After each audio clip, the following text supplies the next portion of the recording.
I am live, and here we are, 14th annual Charles Bukowski Memorial Reading, and the very first on a live stream, online, virtual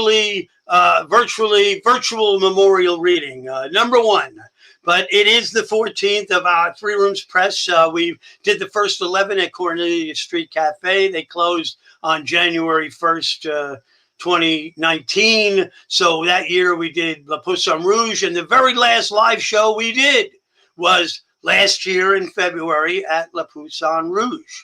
So now we're here on the live stream on March 9th, which is the 27th anniversary of Henry Charles Bukowski's death. 27 years gone, but his words live on, and we've been going 14 years. In fact, back in 1994, I think it was, he passed away on the 9th, and I think we put this together pretty quickly. It might have been on the 12th that we did a huge memorial reading in San Francisco at our theater, Marilyn Monroe Memorial Theater. Jack Michelin read. A lot of people came up from LA. It was a crazy, crazy, wonderful night. The place was packed. You couldn't move. People were squirming to get in and out, and a lot of great readers. And it was such a long, fruitful night to celebrate his life. And I think we've been inspired by that to carry on here for these 14 years here in New York. It was a wild night, which ended, some guy kept trying to, I had a Glenlivet giant, like a knit sign that you'd see in a bar or something. It was a knit, like a rug or something, and it was, I had it nailed to the wall, and this guy kept saying, "I'll buy it from you." I said, "I'm not selling it. Get away from me. I'm not selling this Glenlivet thing. Okay, just enjoy yourself, enjoy the show." And I was sitting there looking at the stage at the end of the night, and it was gone. The son of a bitch stole it. So he got it right out from under me. It was hysterical. And then in the middle of the night, I was sleeping up on the loft in the theater, and we had a couple of people sleeping on the stage and this, that, and the other. And I heard some, and I looked up, and some guy got up and just started peeing on the stage. And I said, "Yo, the bathroom is, 2 feet from you. Go into the bathroom, stop peeing on the stage." And he did. So this was definitely a night for the, maybe one of us will do that tonight. You never know. So 14th annual Charles Bukowski Memorial Reading. I wanted to read this it's called Credo, and it's in line with that staying alive, not dying in life. But we'll talk some more about death as we move through the show. I'm sure everyone will. Credo, always fighting not to die in life. Digging in again as the overwhelming darkness looms, always in some new form, a changing shape to trick you into submissiveness, to take you out finally, to finish you damn good and well. Always fighting not to die in life, not to become what you see everywhere, not to become them, it, nothing. Always fighting not to die in life. It's worth whatever it takes not to look like the president, not to speak like the actor, not to be the hero in the stadium, not to be the rich man, not to be the smiling teeth of everlasting joy or the last bitter dregs of the sage, not to be ever so many things, not to become but to remain. Always fighting not to die in life. If anything makes sense, let's call it this. So that's what we love about Bakowski. He was, last year was his 100th birthday.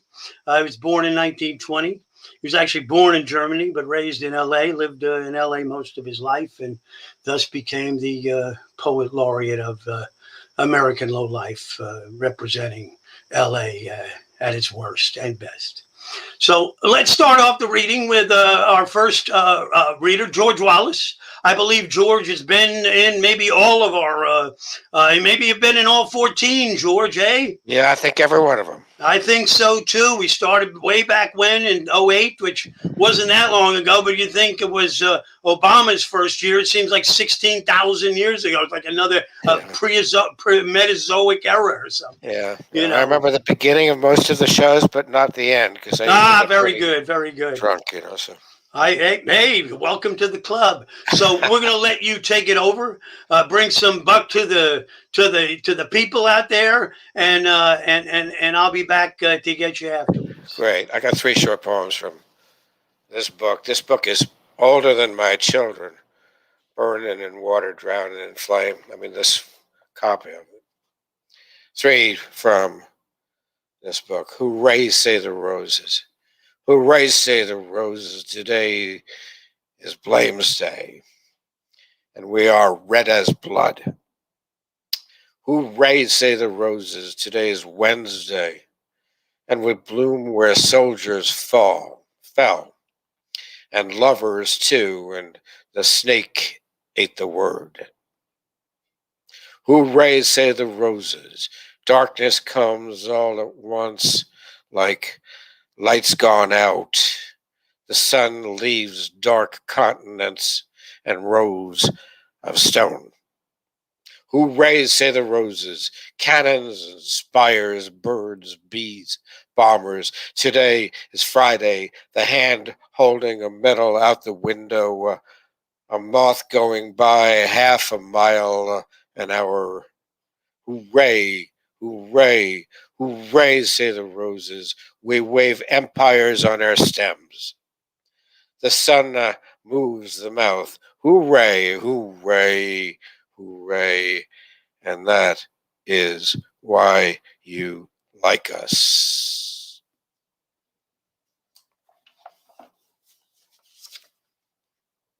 Yes, yes. When God created love, he didn't help most. When God created dogs, he didn't help dogs.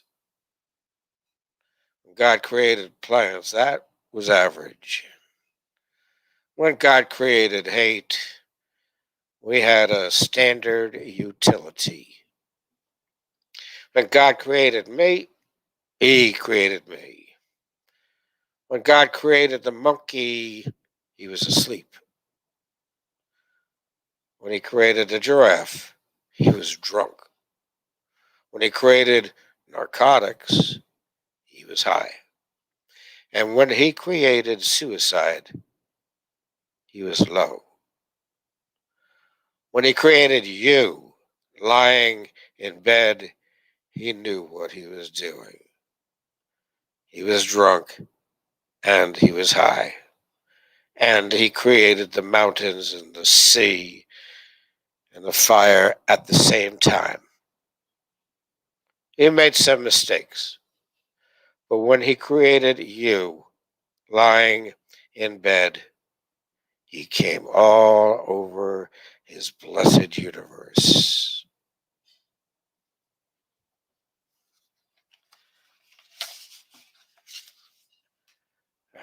This third one's called Some People. Pretty well known. Some people never go crazy. Me, sometimes. I'll lie down behind the couch for 3 or 4 days. They'll find me there. It's cherub, they'll say, and they pour wine down my throat, rub my chest, sprinkle me with oils. Then I'll rise with a roar, rant, rage, curse them and the universe as I send them scattering over the lawn. I'll feel much better. Sit down to toast and eggs, hum a little tune.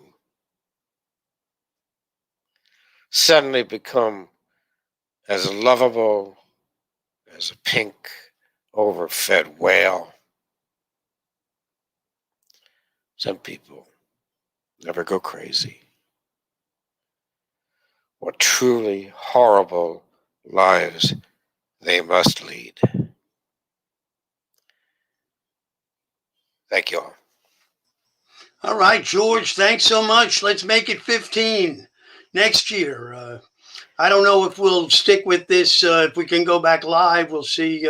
Hopefully next year we're back at Le Poisson Rouge or something. Okay. Sounds So good. thanks so much. Hang in if you want to join us at the a little later. So just hang loose, and we'll see you at the end. And thanks for I once wouldn't miss again. everybody else. Great lineup. Yes, yes, yes. We got to see everybody. All right. So before we bring up the next one, I got another quick one to kind of called Mama. Here I am in the ground, my mouth open, and I can't even say Mama. And the dogs run by and stop and piss on my stone. I get it all except the sun, and my suit is looking bad. And yesterday, the last of my left arm gone. Very little left, all harp-like without music. At least a drunk in bed with a cigarette might cause 5 fire engines and 33 men. I can't do anything. But P.S. Hector Richmond in the next tomb thinks only of Mozart and candy caterpillars. He is very bad company. So we're going to take Charles Bukowski on the 27th anniversary of his death and make his words live throughout this night. So thank you all for joining us. And we're going to bring up our next guest here, Richard Vetere, who we've worked together on a few books. And he's a wonderful playwright. And right now he's going to be your pipeline, your connection to Charles Bukowski. Thanks so much for joining us, Rich. You've been in about 5 or 6, 7, right? In a row. So great. Thanks for joining us. And I'm turning it over to you. Take it, Richard Vetere. How is your heart? During my worst times on the park benches in the jails or living with horrors, I always had this certain contentment. I wouldn't call it happiness. It was more of an inner balance that settled for whatever was occurring, and it helped in the factories, and relationships went wrong with the girls. It helped through the wars and hangovers, the back alley fights, the hospitals, to awaken in a cheap room in a strange city and pull up the shade. This was the craziest kind of contentment. And to walk across the floor to an old dresser with a cracked mirror, see myself, ugly, grinning at it all. What matters most is how well you walk through the fire. Cornered. Well, they said it would come to this. Old, talent gone, fumbling for the word. Hearing the dark footsteps, I turn and look behind me. Not yet, old dog. Soon enough. Now they sit talking about me. Yes, it happened. He's finished. It's sad. He never had a great deal, did he? Well, no, but now they're celebrating my demise in taverns I no longer frequent. Now I drink alone at this malfunctioning machine. As the shadows assume shapes, I fight the slow retreat. Now my once promise dwindling. Now lighting new cigarettes, pouring more drinks. It's been a beautiful fight. Still is. Consummation of grief. I even hear the mountains the way they laugh. Up and down their blue sides and down in the water, the fish cry. And all the water is their tears.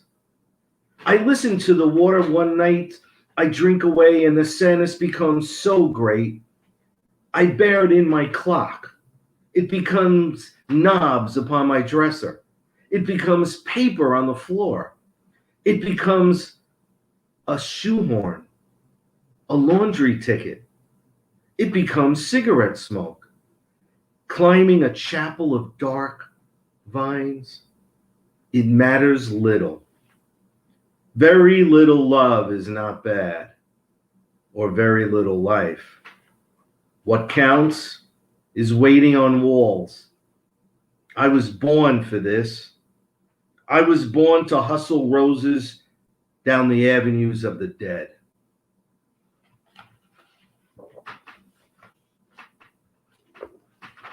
Making love in the sun, in the morning sun, in a hotel room above the alley, where poor men poke for bottles. Making love in the sun, making love by a carpet redder than our blood. Making love while the boys sell headlines in Cadillacs. Making love by a photograph of Paris and an open pack of Chesterfields. Making love while other men, poor fools, work. That moment to this may be years in the way they measure, but it's only one sentence back in my mind. There are so many days when living stops and pulls up and sits and waits like a train on the rails.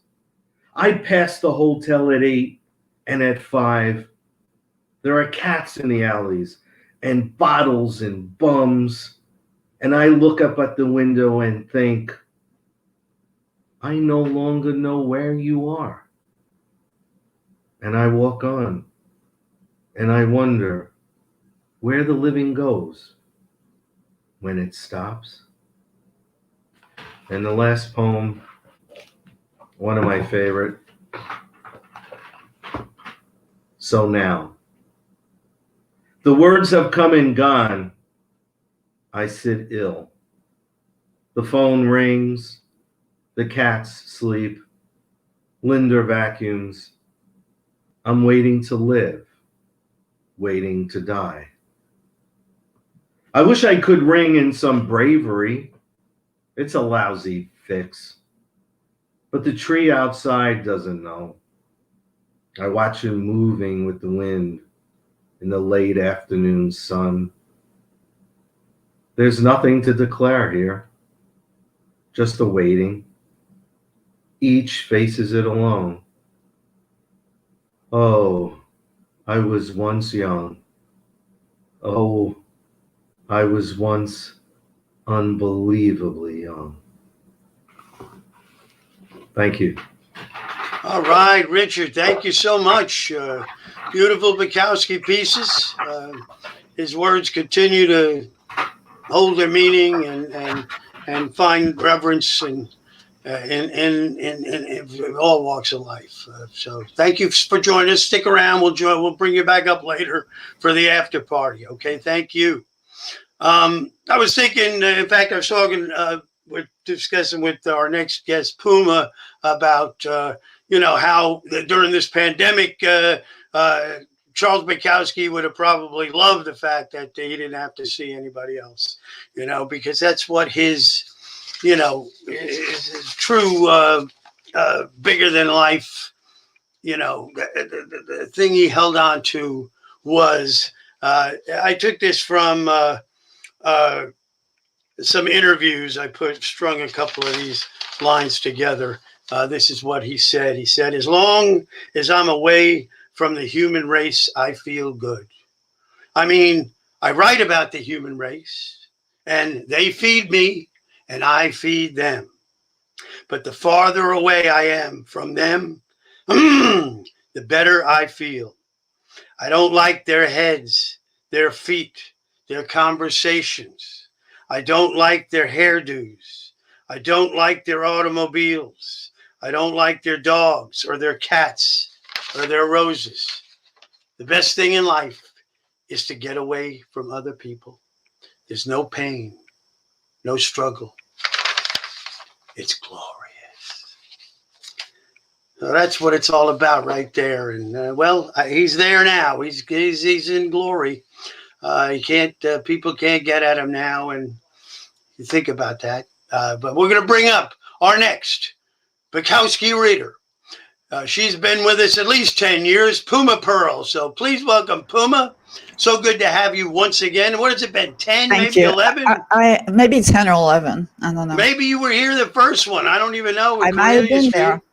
You might be like George in all 14, but you seems like you've been with us for everyone. Daddy George been all 14. I've been maybe 11. Okay, you're 11. That's fine. So I'm going to turn the floor over to you. Enjoy yourself and bring your favorite Hank to life. All right. Bye-bye. Thank you. I mean, they're all our favorites, but I'm going to read one piece, and it's called "We Ain't Got No Money, Honey, but We Got Rain." Call it the greenhouse effect or whatever, but it just doesn't rain like it used to. I particularly remember the rains of the Depression era. There wasn't any money, but there was plenty of rain. And it wouldn't rain for just a night or two. It would rain for 7 days and 7 nights. And in Los Angeles, the storm drains weren't built to carry off that much water. And the rain came down thick and mean and steady, and you heard it banging against the roofs and into the ground. Waterfalls if it came down from roofs. And there was hail. Big rocks of ice, bombing, exploding, smashing into things. And the rain just wouldn't stop. And all the roofs leaked. Dishpans, cooking pots were placed all around. They dripped loudly and had to be emptied again and again. The rain came up over the street curbings, across the lawns, climbed up the steps and entered the houses. There were mops and bathroom towels, and the rain often came up through the toilets, bubbly, brown, crazy, swirling, and all the old cars stood in the streets, cars that had problems starting on a sunny day, and the jobless men stood looking out the window at the old machines dying like living things out there. The jobless men, failures and failing time, were imprisoned in their houses with their wives and children and their pets. And the pets refused to go out and left their waste in strange places. The jobless men went mad, confined with their once beautiful wives. There were terrible arguments, and notices of foreclosure fell into the mailbox, and rain and hail and cans of beans, breads without butter, fried eggs, boiled eggs, poached eggs, peanut butter sandwiches, and an invisible chicken in every pot.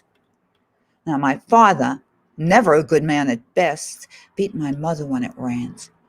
As I threw myself between them, the legs, the knees, the screams until they separated. "I'll kill you," I screamed at him. "You hit her again and I'll kill you." "Get the son of a fucking bitch kid out of here." "No, Henry, you stay with your mother." All the households were under siege, but I believe that ours held more terror than average. And at night, as we attempted to sleep, the rain still came down. The rain still came down, and it was in bed and in the dark, watching the moon against the scarred window, so bravely holding out most of the rain. I thought of Noah and the ark, and I thought, it has come again. We all thought that. And then, at once, it would stop. And it always seemed to stop around 5 or 6 a.m., peaceful then, but not an exact silence, because things continue to drip, drip, drip. And there was no smog then, and by 8 a.m. there was a blazing yellow sunlight, Van Gogh yellow, crazy, blinding.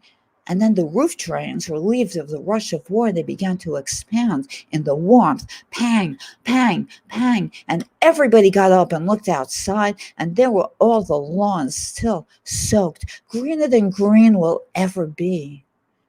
And there were birds on the lawn, chirping like mad. They hadn't eaten decently in 7 days and 7 nights, and they were weary of berries, and they waited as the worms rose to the top, half-drowned worms. The birds plucked them up and gobbled them down.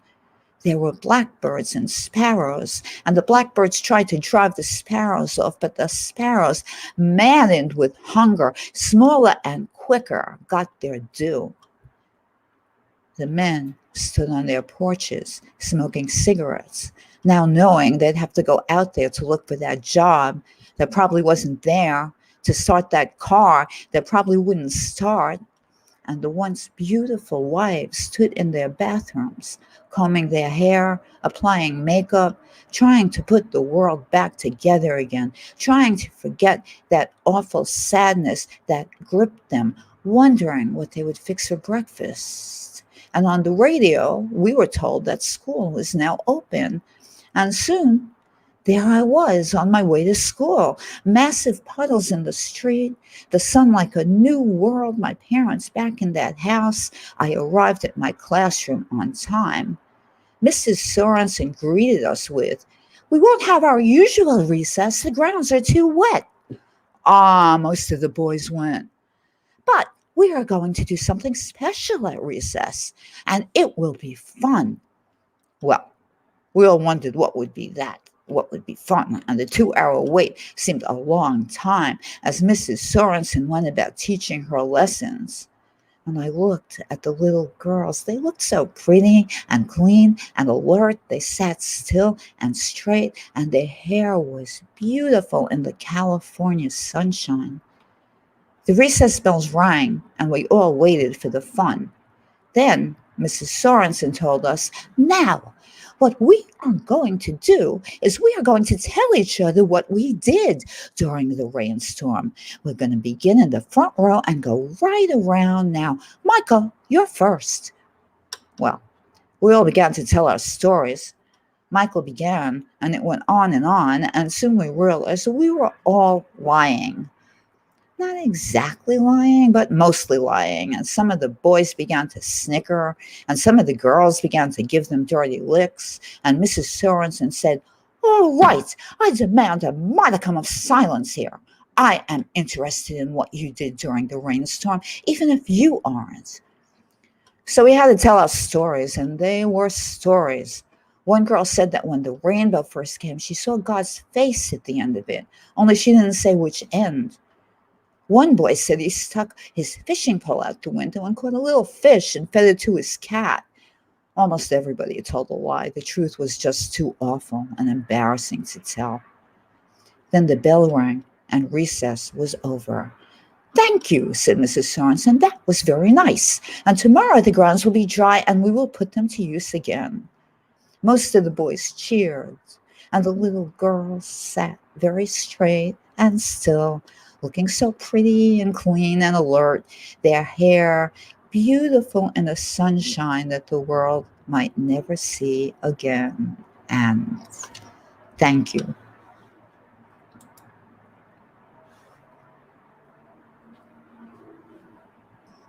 Thank you, Puma. Thank you, All right, Peter. that was beautiful reading, and I like that piece. Yeah, very good, very good. So hang out, and we'll see you at the end.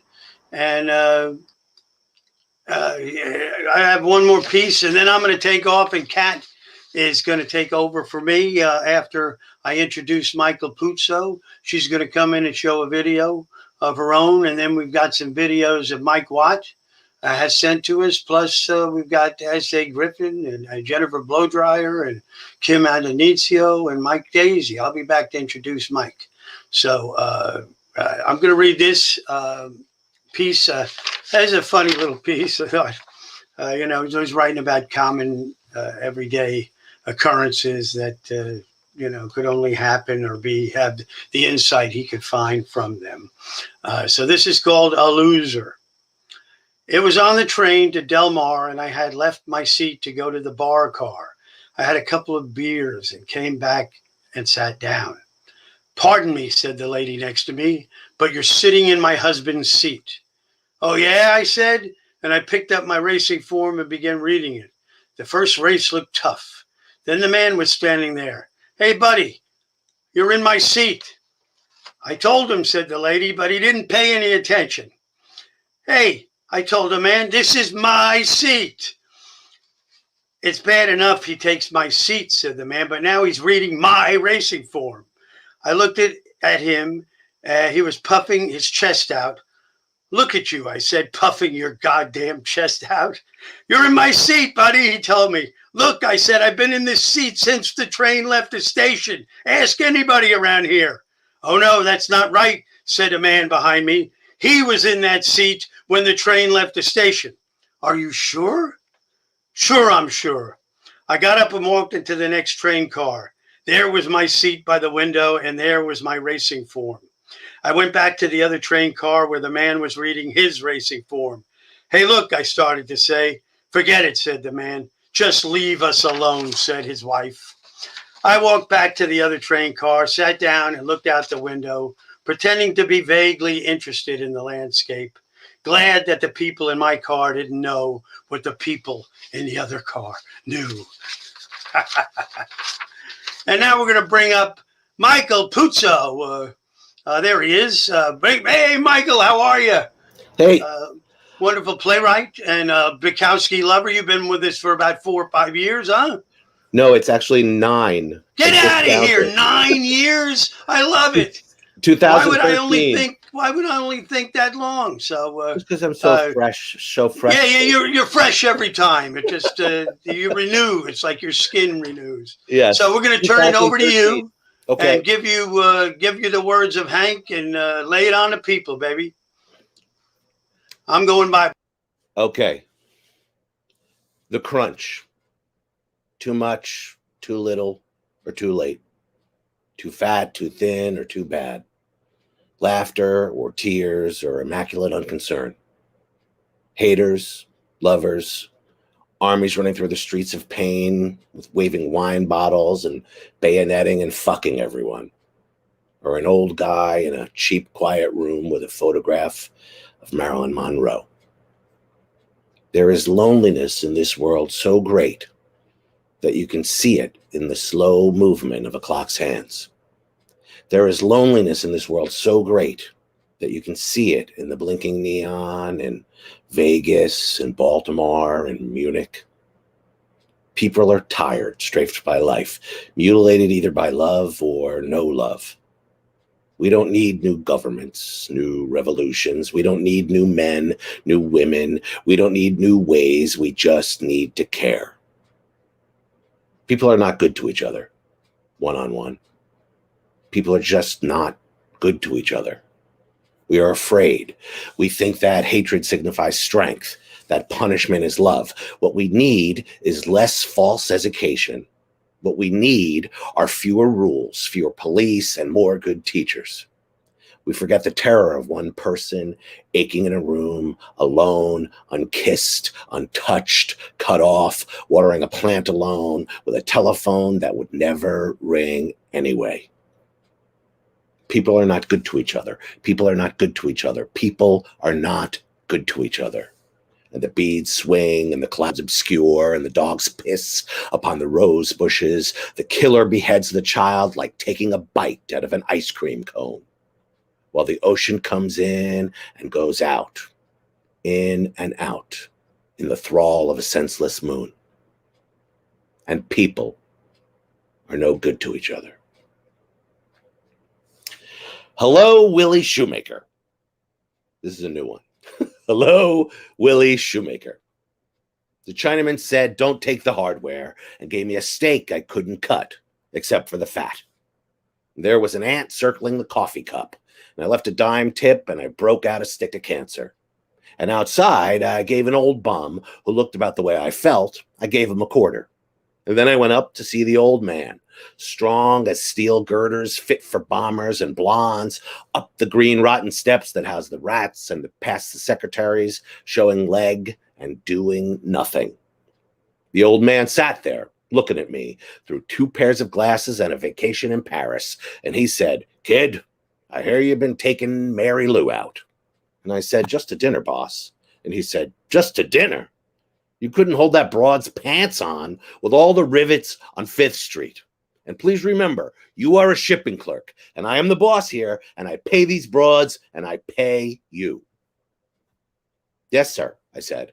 And I felt he was going to skip it, but he slid my last check across the desk, and I took it, and I walked out. Past all the lovely legs, the skirts pulled up to the ass, Mary Lou's ass, Anna's ass, Vicky's ass, all of them. And I went down to the bar, and George said, "What are you going to do now?" And I said, "Go to Russia or Hollywood Park." And I looked up in time to see Mary Lou come in, The long, thin nose, the delicate face, the lips, the legs, the breasts, the music, the talk, the love, the laughing. And she said, I quit when I found out. The bastard got down on his knees and cried and kissed the hem of my skirt and offered me money, and I walked out and he blubbered like a baby.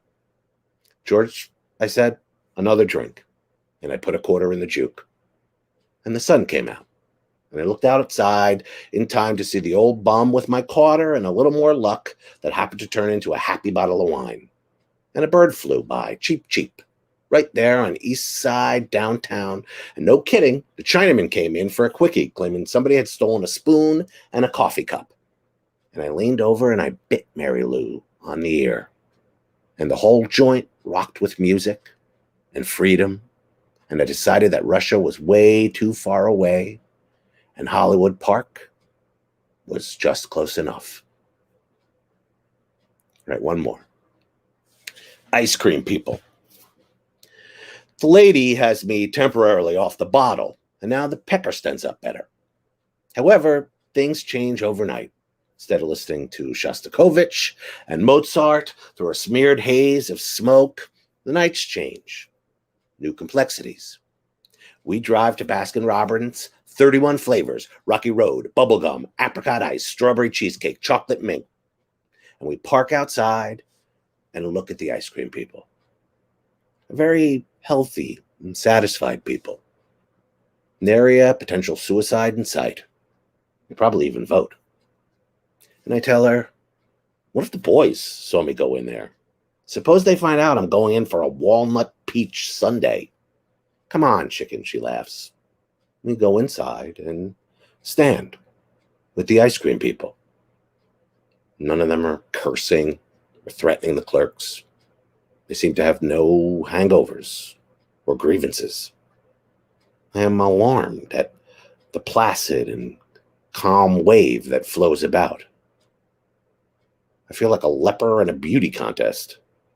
And we finally get our sundaes and sit in the car and eat them. And I must admit they are quite good. A curious new world. All my friends tell me I'm looking better. Looking good, man. We thought you were going to die there for a while. Those 4,500 dark nights. The jails, the hospitals. And later that night, there is use for the pecker. Use for love. And it's glorious. Long and true. And afterward, we speak of easy things. Our heads by the open window with the moonlight looking through.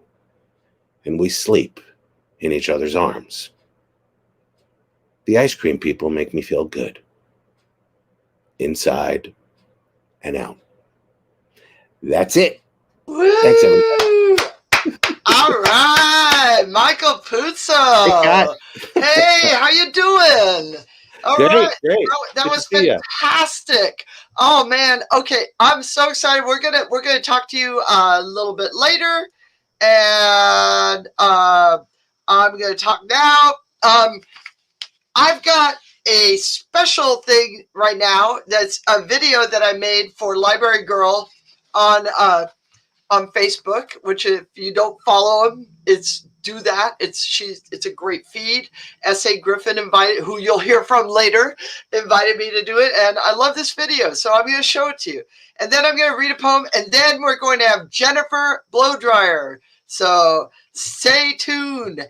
And here's the poem. It's a poem as a city.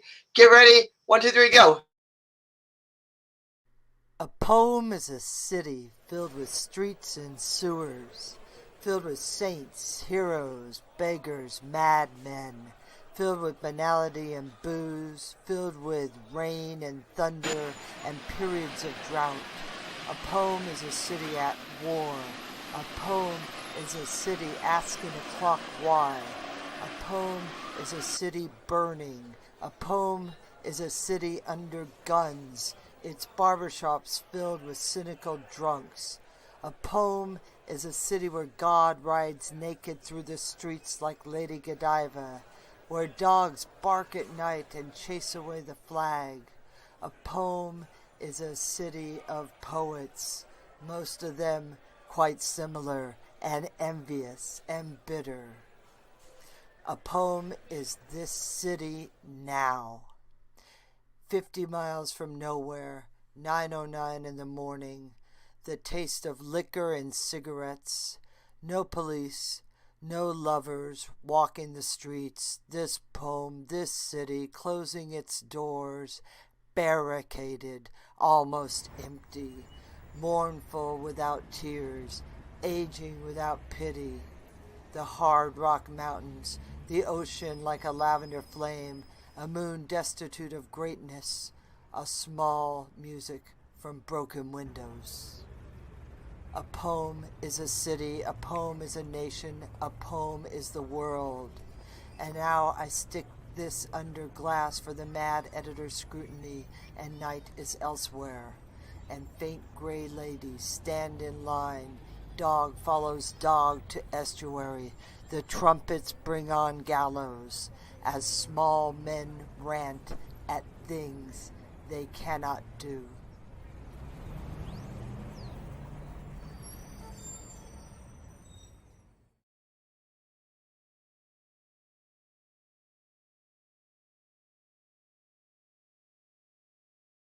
Woo! There you go. All right, that was A Poem is a City and a little video collage I put together. And now I'm going to read a poem, and then we'll have Jennifer Blowdryer next. So this poem is, I wanted to overthrow the government, but all I brought down was somebody's wife, by Charles Bukowski. 30 dogs, 20 men on 20 horses and 1 fox. And look here, they write, you are a dupe for the state. The church, you are in the ego dream. Read your history, study the monetary system. Note that the racial war is 23,000 years old. Well, I remember 20 years ago sitting with an old Jewish tailor, his nose in the lamplight like a cannon sighted on the enemy. And there was an Italian pharmacist who lived in an expensive apartment in the best part of town. We plotted to overthrow a tottering dynasty. The tailor sewing buttons on a vest. The Italian poking his cigar in my eye, lighting me up. A tottering dynasty myself. Always drunk as possible. Well-read, starving, depressed, but actually a good young piece of ass would have solved all my rancor. But I didn't know this. I listened to my Italian and my Jew, and I went out down dark alleys, smoking borrowed cigarettes and watching the backs of houses come down in flames. But somewhere we missed. We were not men enough, large or small enough, or we only wanted to talk, or we were bored, so the anarchy fell through. And the Jew died, and the Italian grew angry because I stayed with his wife when he went down to the pharmacy. He did not care to have his personal government overthrown. And she overthrew easy. And I had some guilt. The children were asleep in the other bedroom. But later, I won $200 in a crap game and took a bus to New Orleans. And I stood on the corner listening to the music coming from bars. And then I went inside to the bars. And I sat there thinking about the dead Jew, how all he did was sew on buttons and talk. How he gave way, although he was stronger than any of us. He gave way because his bladder would not go on. And maybe that saved Wall Street and Manhattan and the church and Central Park and Rome and the left bank. But the pharmacist's wife, she was nice. She was tired of bombs under the pillow and hissing the Pope. And she had a very nice figure, very good legs. But I guess she felt as I, that the weakness was not government, but man, one at a time, that men were never as strong as their ideas, and that ideas were governments turned into men. And so it began on a couch with a spilled martini, and it ended in the bedroom. Desire, revolution, nonsense ended, and the shades rattled in the wind, rattled like sabers, cracked like cannon, and 30 dogs, 20 men on 20 horses chased 1 fox across the fields under the sun. And I got out of bed and yawned and scratched my belly and knew that soon, very soon, I would have to get very drunk again. All right. So now it is my extreme pleasure to welcome to our live stream the one, the only Jennifer Blowdryer. Jennifer, are you there? Hey, I am Hi. here. All right.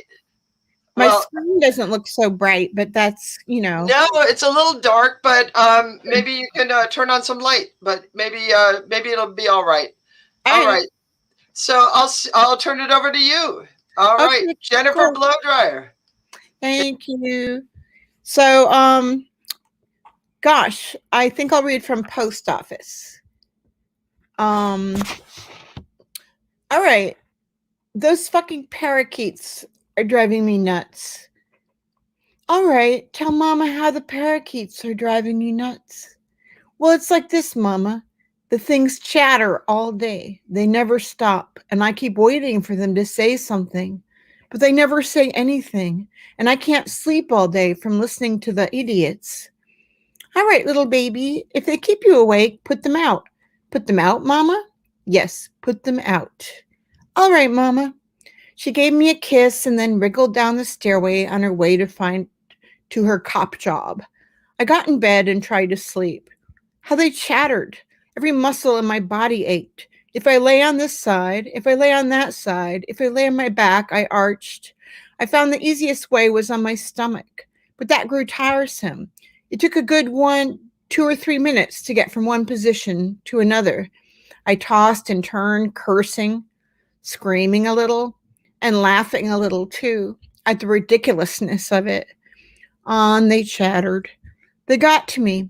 What did they know of pain in their little cage? Eggheads yakking. Just feathers. Brains the size of a pinhead. I managed to get out of bed, go into the kitchen, fill a cup with water, and then I walked up to the cage and I threw the water all over them. Motherfuckers, I cursed them. They looked out at me balefully from under their wet feathers. They were silent. Nothing like the old water treatment. I had borrowed a page from the head shrinkers. Then the green one with the yellow breast reached down and bit himself in the chest. Then he looked up and started chattering to the red one with the green breast, and then they were going again. And I sat on the edge of the bed and I listened to them. Picasso, the dog, walked up to me and bit me on the ankle. That did it. I took the cage outside. The dog followed me. 10,000 flies rose straight up into the air. I put the cage on the ground, opened the cage door, and sat down on the steps. Both birds looked at that cage door. They couldn't understand it. And they could. I could feel their tiny minds trying to function. They had their food and water right there. But what was that open space? The green one with the yellow breast went first. He leaped down to the opening from his rung. He sat gripping the wire. He looked down at the flies. He stood there 15 seconds, trying to decide. Then something clicked in his little head, or her little head. He didn't fly. He shot straight up into the sky. Up, up, up, up, straight up. Straight as an arrow. The dog and I sat there and watched. The damn thing was gone. Then it was the red one with the green breast's turn. The red one was much more hesitant. He walked around in the bottom of his cage nervously. It was a hell of a decision. Humans, birds, everything has to make these decisions. It was a hard game. So old Red walked around thinking it over. Yellow sunlight, buzzing flies, man and dog looking on. All that sky, all that sky. It was too much. Old Reb leaped to the wire. 3 seconds, zoop. The bird was gone. The dog and I picked up the empty cage and walked back into the house. And that's a cute little bat. And now I'll read about Whoops. All right, sorry. That's still Jennifer Blowdryer. Go ahead. Okay, so here's a little part about him at work. It's kind of funny. I was hungover again. Another heat spell was on. A week of 100-degree days. That drinking went on each night. And in the early morning and days, there was the stone. That's what he called his boss. And the impossibility of everything. Some of the boys wore African sun helmets and shades. But me, I was about the same, rain or shine. ragged clothing, and the shoes so old that the nails were always driving into my feet. I put pieces of cardboard in the shoes, but it only helped temporarily. Soon the nails would be eating into my heels again. The whiskey and beer ran out of me, fountained from the armpits, and I drove along with this load on my back like a cross, pulling out magazines, delivering thousands of letters, staggering, welded to the side of the sun. Some woman screamed at me, "Mailman, mailman, this doesn't go here." I looked. She was a block back down the hill, and I was already behind schedule. "Look, lady, put the letter outside your mailbox. We'll pick it up tomorrow." No, I want you to take it now." She waved the thing around in the sky. "Lady, come get it. It doesn't belong here." Oh my God. I dropped the sack. Then I took my cap and threw it on the grass. It rolled out into the street. I left it and walked down toward the woman, 1/2 block. I walked down and snatched the thing from her hand, turned and walked back, and it was an advertisement. 3rd-class mail. Something about a half-off clothing sale. I picked my cap up out of the street and put it on my head. I put the sack back onto the left side of my spine, and I started out again, 100 degrees. I walked past one house, and a woman ran out after me. "Mailman, mailman, don't you have a letter for me?" "Lady, if I didn't put one in your box, that means you don't have any mail." "But I know you have a letter for me." "What makes you say that?" "Because my sister phoned and said she was going to write me." "Lady, I don't have a letter for you." I know you have. I know it's there." She started to reach for a handful of letters. "Don't touch the United States mails, lady. There's nothing for you today." I turned and walked off. "I know you have my letter." Another woman stood on her porch. "You're late today." "Yes, ma'am." "Where's a regular man today?" "He's dying of cancer." "Dying of cancer? Harold is dying of cancer?" "That's right," I said. I handed her mail to her. "Bills, bills, bills," she screamed. "Is that all you can bring me, these bills?"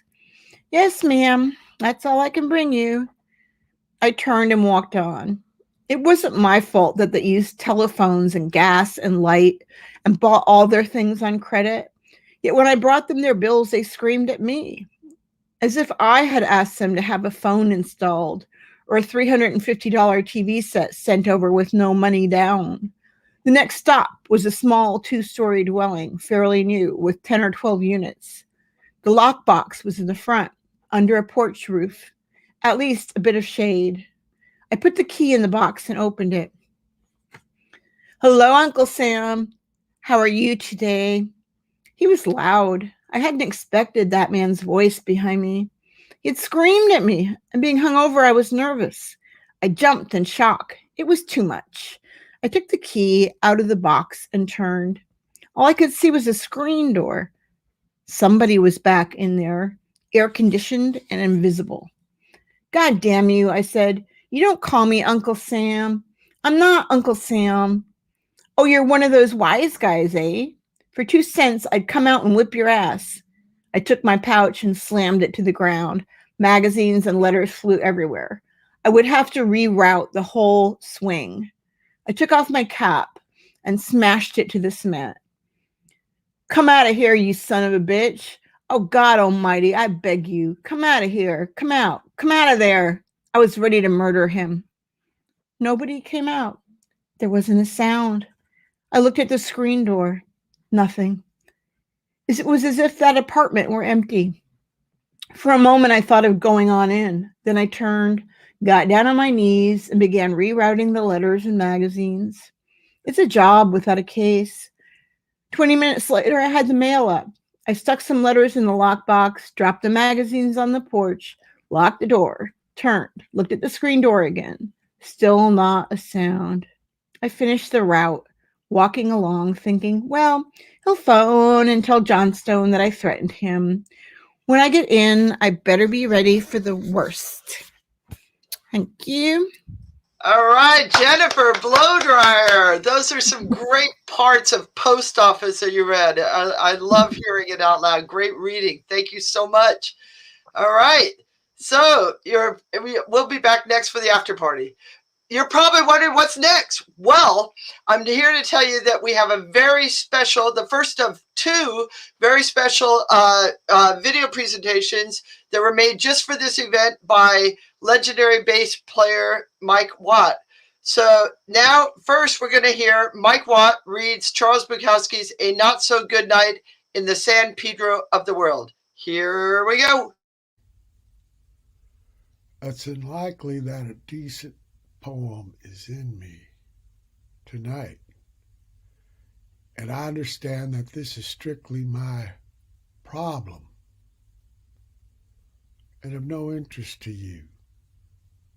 That I sit here listening to a man playing a piano on the radio, and it's bad piano, both playing and the composition.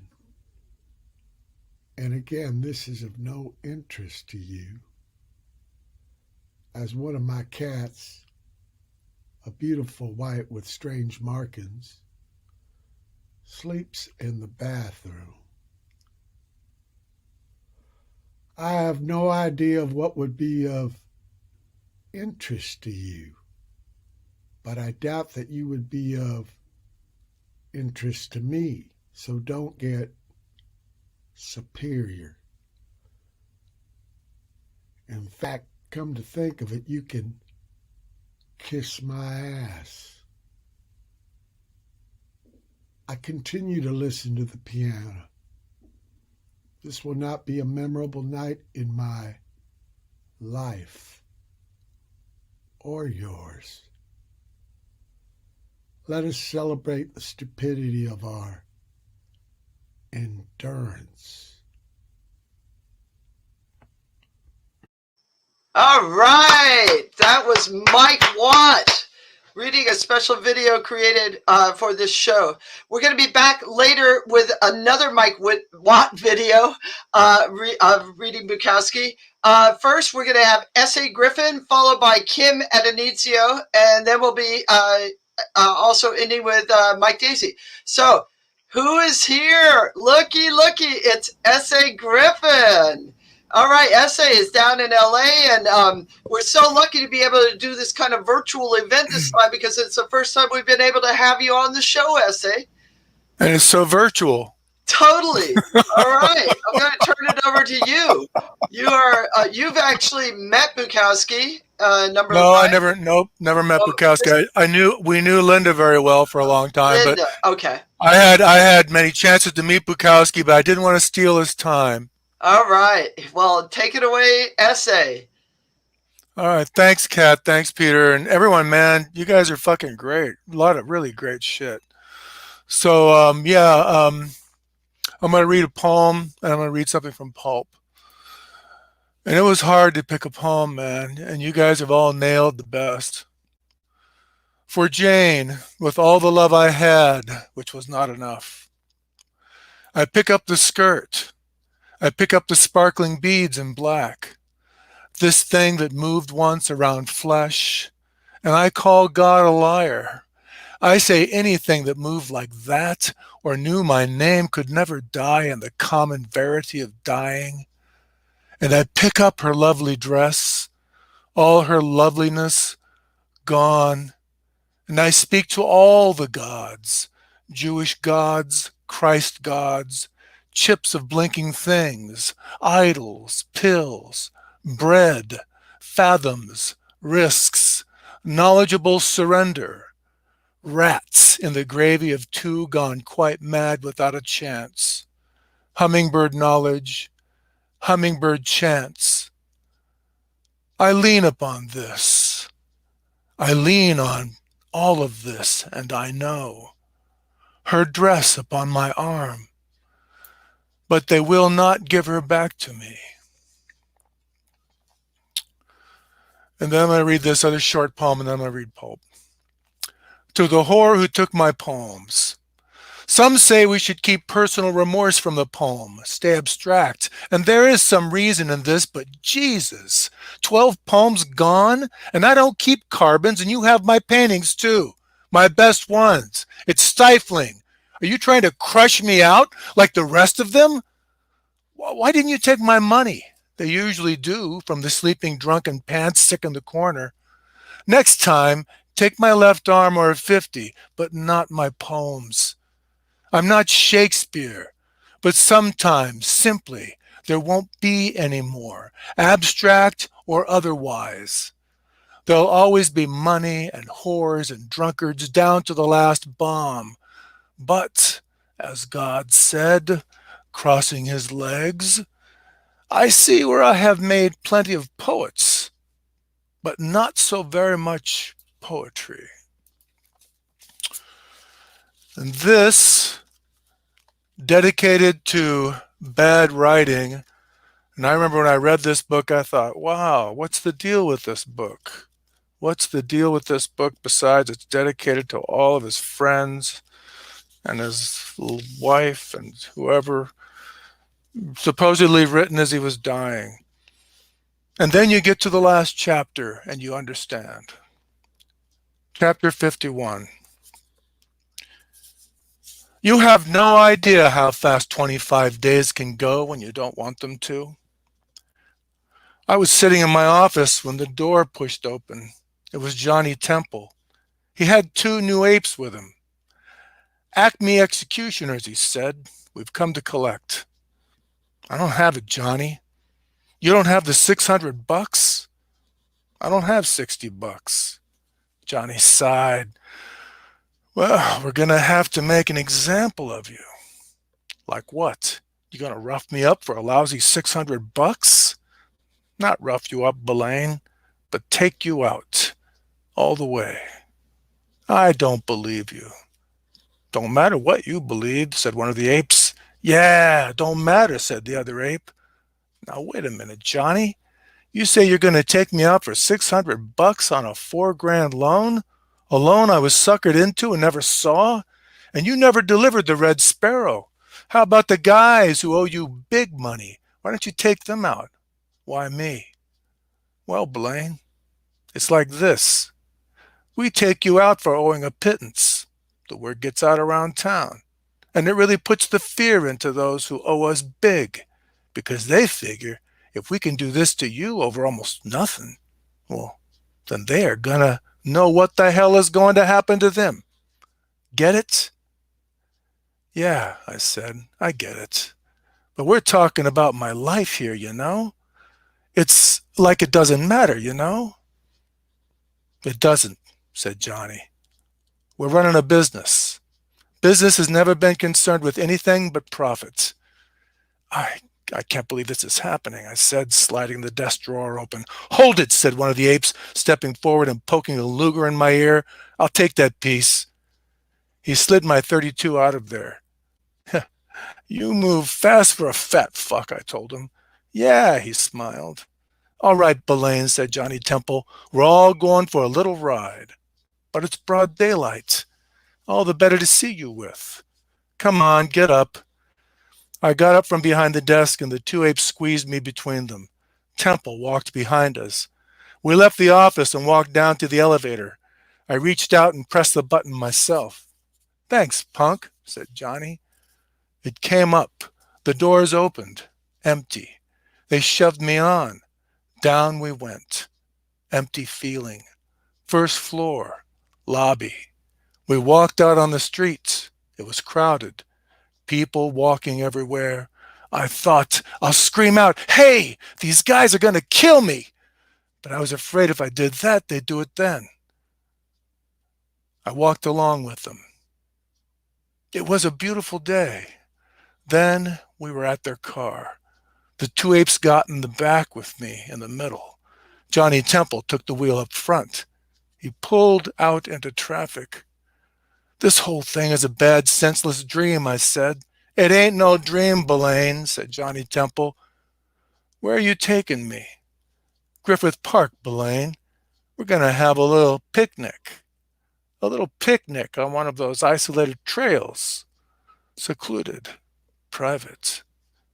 How can you fucking guys be so cold, I asked. It's easy, said Johnny. We were born that way. Yeah, laughed one of the apes. We drove along.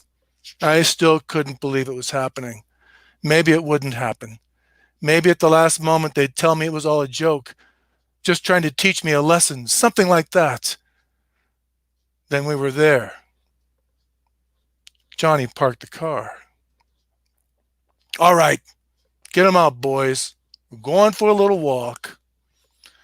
One of the apes yanked me out of the side of the car. Then each ape had me by an arm. Johnny walked along behind us. Then we were on a discarded horse path. It was covered with brush and 3 branches, and the sun was blocked off. Listen, you guys, I said, this is enough. Tell me this whole thing is a joke, and we'll all go have a drink somewhere. It's no joke, Belaine. We're taking you out. All the way, said Johnny. We kept walking. Then Johnny said, this looks like a good spot. Turn around, Belaine. I did. I saw the gun. Johnny fired. 4 shots, right in the gut. I fell on my face, but managed to roll on my back. Thanks a bunch, Temple, I managed to say. They walked off. I don't know. I must have passed out. Then I was back. I knew I didn't have long. I was losing blood, lots of it. Then I seemed to be hearing music. Music like I'd never heard before. And then it happened. Something was taking shape, appearing before me. It was red, like the music, a red I'd never seen before. And there it was, the red sparrow. Gigantic, glowing, beautiful. Never a sparrow so large, so real, never one so magnificent. It stood before me. And then there was Lady Death, standing beside the sparrow, and never had she looked so beautiful. Belaine, she said, you really got suckered into a bad play. I can't talk much, lady. Fill me in on the whole matter. Your John Barton is a very perceptive man. He sensed that the red sparrow existed, was real, somehow, somewhere, and that you would find it. Now you have. Most of the others, Deja Fountain, Sanderson, Johnny Temple, were con artists, trying to trick and bleed you. Since you and Mussos are the last remnants of the old Hollywood, the real Hollywood, they got the idea you had big money. I smiled. Lady, how about that inflated doll in my room? That was the mailman. He'd heard you were on the Red Sparrow caper, and he wanted to pay you back one more time for the beating. He jimmied your door and left the thing there. Now what, lady?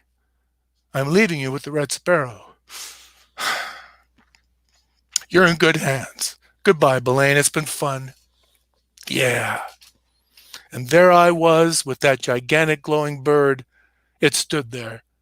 This can't be true, I thought. This isn't the way it is supposed to happen. No, this isn't the way it is supposed to happen. Then, as I watched, the sparrow slowly opened its beak. A huge void appeared, and within the beak was a vast yellow vortex, more dynamic than the sun, unbelievable. This isn't the way it happens, I thought again. The beak opened wide. The sparrow's head moved closer, and the blaze and the blare of yellow swept over and enveloped me. Oh, wow. Essay. Thank you so much. I'm going to chew on that for a while. And thank you. We're going to get back together. It was a beautiful reading and a beautiful piece. I'll see you in a little bit. Okay. Thank you. Okay. So next up, we've got Kim Addonizio, or the poet and great writer. So please welcome Kim. Kim, can you hear me? Hi, yeah, can you hear me? Oh, yes, you're good. All right, Okay. take it away, Kim. Great. All right. I'm going to read some poems about writing for the writers among us, of which I might guess there might be a few. The luck of the word. Throughout the years, I've gotten letters from men who say that reading my books has helped them get through, go on. This is high praise indeed, and I know what they mean. My nerve to go on was helped by reading Fante, Dostoevsky, Lawrence, Celine, Hampson, and others. The word raw on the page, the similarities of our hells, when it all comes through with special force, those words and what they speak of do help get our asses through the fire. A good book can make an almost impossible existence livable for the reader and the writer. Upon reading a critical review, it's difficult to accept, and you look around the room for the person they are talking about. He's not there, he's not here, he's gone. By the time they get your book, you are no longer your book. You are on the next page, the next book. And worse, they don't even get the old books right. You are given credit for things you don't deserve, for insights that aren't there. People read themselves into books, altering what they need and discarding what they don't. Good critics are as rare as good writers, and whether I get a good review or a bad one, I take neither seriously. I am on the next page, the next book. And two more of these. This kind of speaks to where I am right now, at least the second part of it, block. In the past 2 months, the poems have riveted themselves to paper in ungodly numbers, and if a poet may judge, most of them were of high quality. Now I've become spoiled. I walked into here tonight expecting more luck, but the night has been slow, and rightfully so. Occurrence must precede action. The tank must refill. Writing at its best is not a contest. It's not even an occupation. It's a hazardous madness that arrives at its own behest. Prod it and you lose it. Pretend and the words fall ill. When the lulls arrive, there is nothing to do but wait, do other things. The writing must leap upon you like a wild beast. There are none of those in this room with me tonight. They are elsewhere. They are with somebody else. So all I can do is sit in this chair tonight and tell you that I can't write. There are other things to do. Like now, I am going downstairs to see my wife and my 6 cats, and they will see me, and we will look at each other. It will be all right. I'm sure it will. They might even remember me.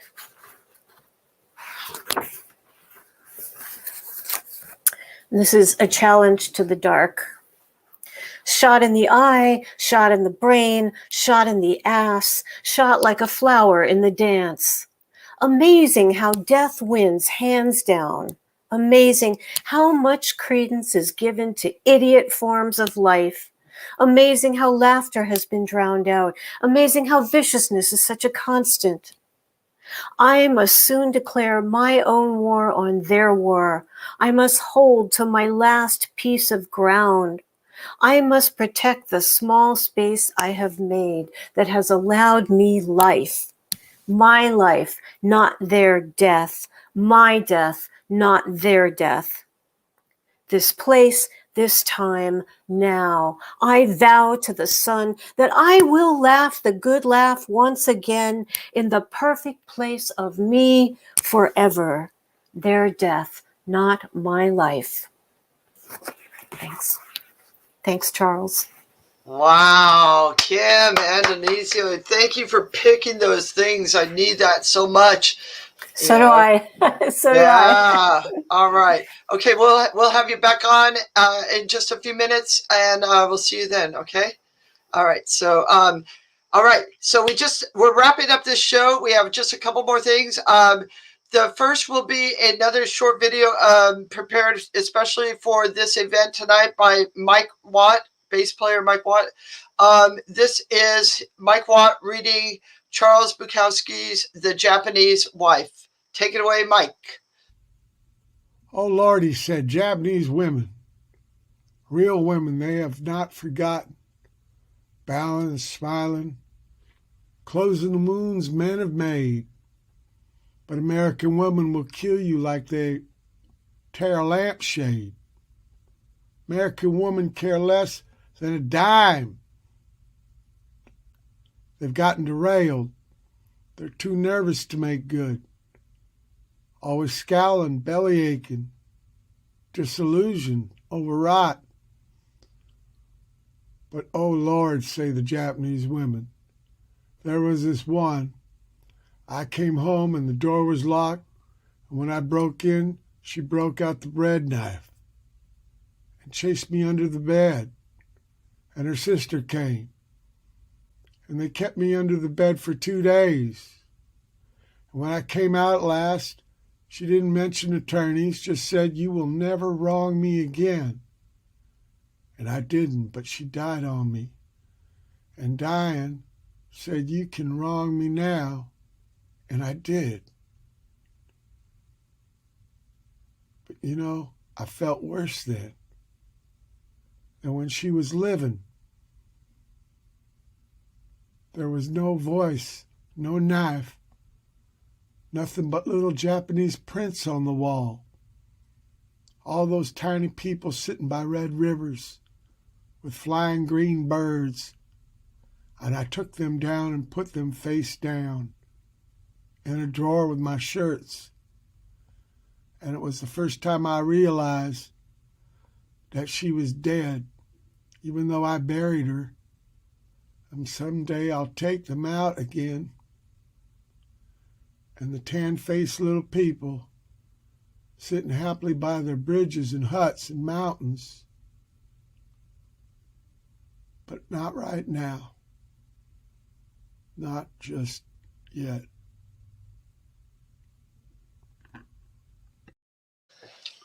Thank you, Mike Watt. It was so cool that he, there goes Kat.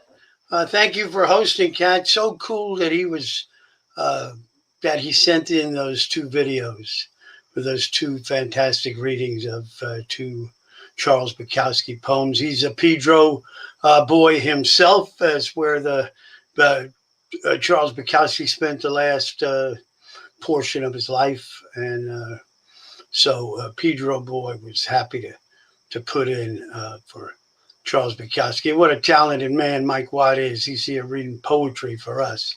So, and it was great to see Kim Addonizio, Bakowski in his sundress. We'll talk to her in a little bit. Plus Essay was there. So you guys know I love you too, even though I was in the other room running the other side of things for your readings. I heard everything.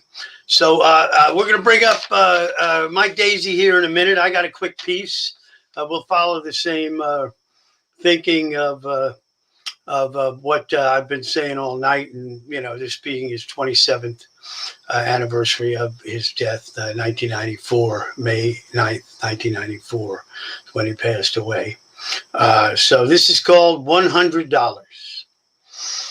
All of my knowledge of horse racing said that this was the bet.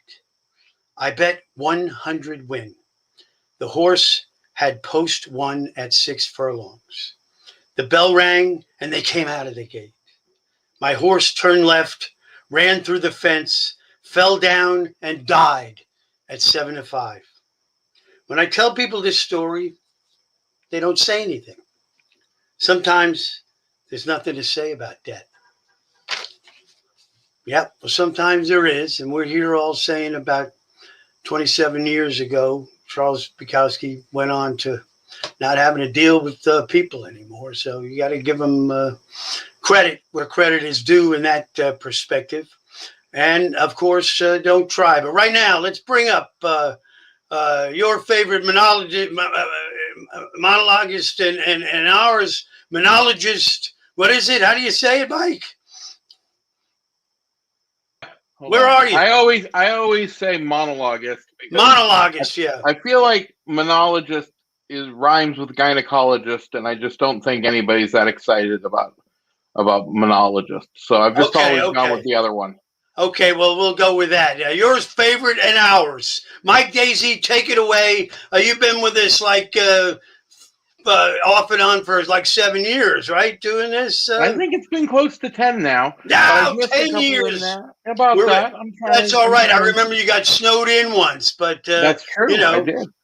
but it's been such a pleasure having you join us and close the shows out because you know, everybody respects your reading Bakowski so much over the years. So take it away. Don't listen to me. Have your own experience with Mike Daisey. Thank you.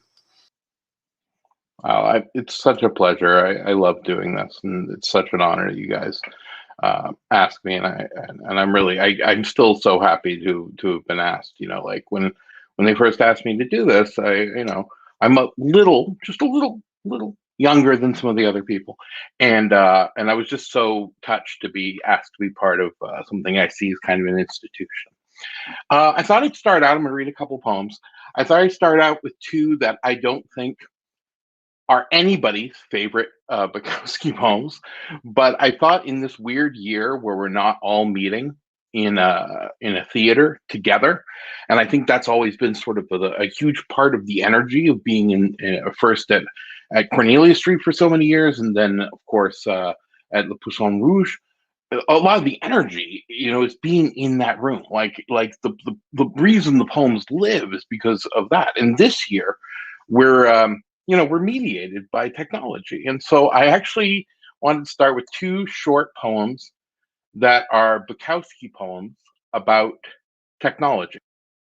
So here they are. The first is called, it's got to be the most unusual Bakowski name for a poem, and that's saying something, is 16-bit Intel 8088 chip with an Apple Macintosh. You can't run Radio Shack programs in its disk drive, nor can a Commodore 64 drive read a file you have created on an IBM personal computer. Both K-Pro and Osborne computers use the CP/M operating system, but can't read each other's handwriting, for they write on disks in different ways. The Tandy 2000 runs MS-DOS, but can't use most programs produced for the IBM personal computer unless certain bits and bytes are altered. But the wind still blows over Savannah, and in the spring, the turkey buzzard struts and flounces before his hens. And I've got one more, and this may be all of the poems that Bakowski wrote that are about technology. I don't know, but I have this one as well. It's called Hemingway Never Did This. I read that he lost a suitcase full of manuscripts on a train and that they never were recovered. I can't match the agony of this, but the other night I wrote a 3-page poem upon this computer, and through my lack of diligence and practice and by playing around with commands on the menu, I somehow managed to erase the poem forever. Believe me, such a thing is difficult to do even for a novice, but I somehow managed to do it. Now, I don't think this 3-pager was immortal, but there were some crazy wild lines, now gone forever. It bothers me more than a touch. It's something like knocking over a good bottle of wine and writing about it hardly makes a good poem. Still, I thought somehow you'd like to know. If not, at least you've read this far, and there could be better work down the line. Let's hope so, for your sake and mine.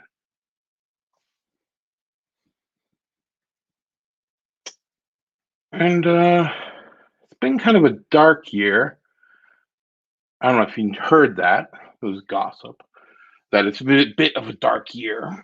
And I wanted to read this one. I was going to read the one about the political situation with the Italians and the Italian and sleeping with the person's wife downstairs, but somebody beat me to it, which is great. It's such a good poem.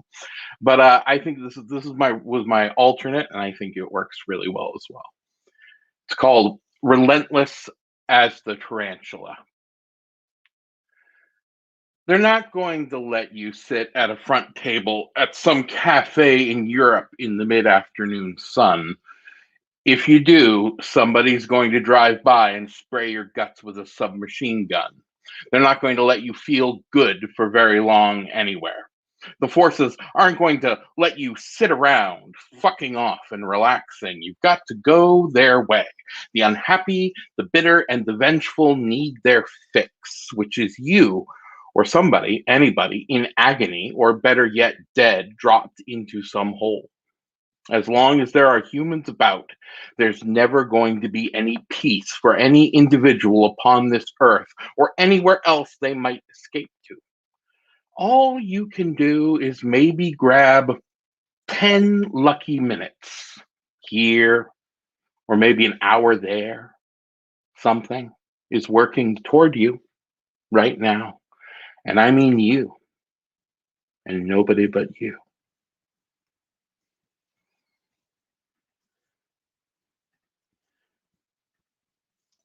Here's one that I've read a couple times here that I think is kind of well known. I really love this poem. It's lightweight, and I gotta say,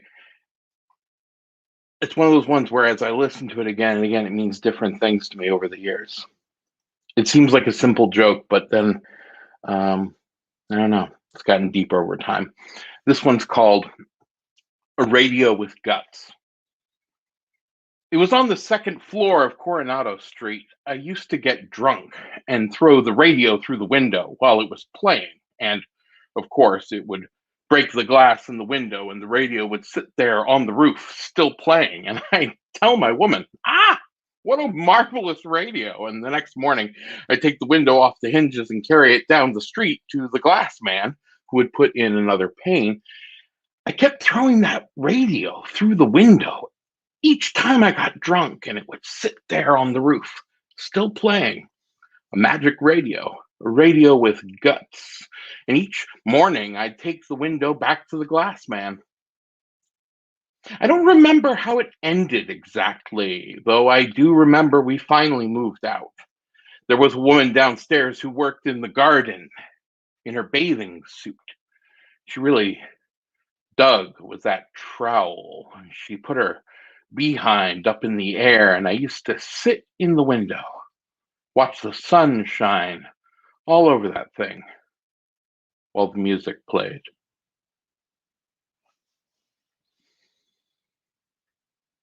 And I have one last poem, which is, I hope it's not repetitive. It's actually the poem I end with every year. I don't think I've ever told the story of this poem, because the poem is in fact its own story. It's Bukowski's story. But the reason I end with this poem every year is this is an example of a poem that echoes something, an experience that happened to me, that I had someone in my life that really echoes this person. And so one of the reasons I come back every year is I found this kind of amazing synergy where I can read this poem to an audience, and who is lucky enough to have an opportunity to do that? You know, we hardly ever get to read poetry out loud. We get to read it to an audience. And when I do, I think of this woman who I knew a long time ago. And I don't know, there's something really powerful about that for me. This like thing, the way it happens each year, every year. So I've actually, if people don't know, I've always ended with this particular poem because of that. And this poem is called An Almost Made Up Poem. I see you drinking at a fountain with tiny blue hands. No, your hands are not tiny, they're small, and the fountain is in France, where you wrote me that last letter, and I answered and never heard from you again. You used to write insane poems about angels and God, all in uppercase, and you knew famous artists, and most of them were your lovers, and I wrote back, it's all right, go ahead, enter their lives. I'm not jealous because we never met. We got close once in New Orleans, one half block, but we never met, never touched. So you went with the famous and wrote about the famous. And of course, what you found out is that the famous are worried about their fame, not the beautiful young girl in bed with them who gives them that, and then awakens in the morning to write uppercase poems about angels and God. We know God is dead, they told us, but listening to you, I wasn't sure. Maybe it was the uppercase. You were one of the best female poets, and I told the publishers, editors, her. Print her. She mad, but she's magic. There's no lie in her fire. I loved you. Like a man loves a woman he never touches, only writes to, keeps little photographs of. I would have loved you more if I had sat in a small room rolling a cigarette and listened to you piss in the bathroom, but that didn't happen. Your letters got sadder. Your lovers betrayed you. Kid, I wrote back, all lovers betray. It didn't help. You said you had a crying bench and it was by a bridge and the bridge was over a river and you sat on that crying bench every night and wept for the lovers who had hurt and forgotten you. I wrote back, but never heard again. A friend wrote me of your suicide 3 or 4 months after it happened. If I had met you, I probably would have been unfair to you, or you to me. It was best like this. Thank you. All right, Mike, thank you so much. And thanks for finding a place like that to return to every year and ending things with something that means something to yourself and carries on into the audience today even. You know, they're out there and got a lot of people out there enjoying this and a lot of people tune in for you. I'm going to take you off for just a second. I'm going to bring everybody back. So Mike Daisey, thank you. And there goes Kat, cross it over. I'm going to close off real quick with this little couple of little things put together from interviews. When the from Bukowski interviews, when the cameras are gone, I go back to my room and become myself again. I just lay back in bed for 5 or 6 hours and get something back. This is one of the most marvelous fulfillments that a man like me can have. When they ask me, "You're not afraid of death?" I answer, no. I feel good at the approach of death. As death comes, you say, "Okay, baby, it's time. It's good." Thank you, Bakowski. Thank you, Hank. Thank you, Buck, for writing all you did, for suffering for all of humanity. That's what the great ones do. They suffer for all of us. And he certainly had, enough suffering that he became, like a model of suffering, that kind of worked for him and kept him off the streets and out of the 9 to 5. So we're going to bring everybody else back up. We're going to take off the banner. Let's bring up Richard Vetere. We got George Wallace. We got Puma Pearl.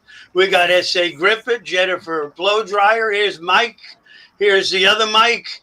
And Kim Addonizio. Where are you, Kim? Are you in Oakland or Berkeley? I'm in Oakland. Oakland, okay. I'm from Richmond. Oh, hey. And then we got Richard from Queens, and I'm from Normal Parents. So the old bad joke. We've got Puma on the Lower East Side.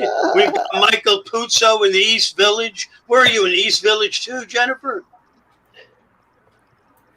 Where's Jennifer? I can't hear her. You're turned off, Jennifer. I don't. Oh, there you are. Oh, I'm in Kips Bay. Kips Bay, so you're on the East Side. Kips Bay. And Yeah. Mike, where are you today, Daisy? I'm up in Cape Cod.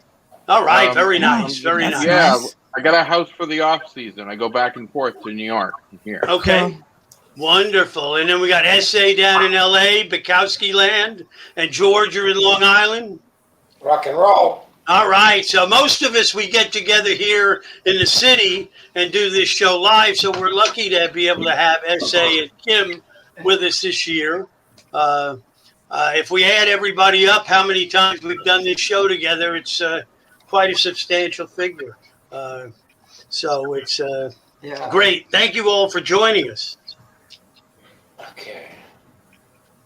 So, Thank glad you. to be here. Let's say Thank you.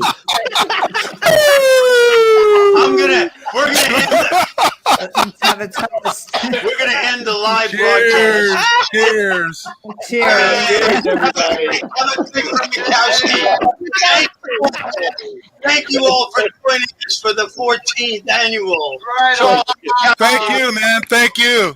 stay on. You guys stay on. We're not We're gonna end the just broadcast ending the now. broadcast, but you can stay.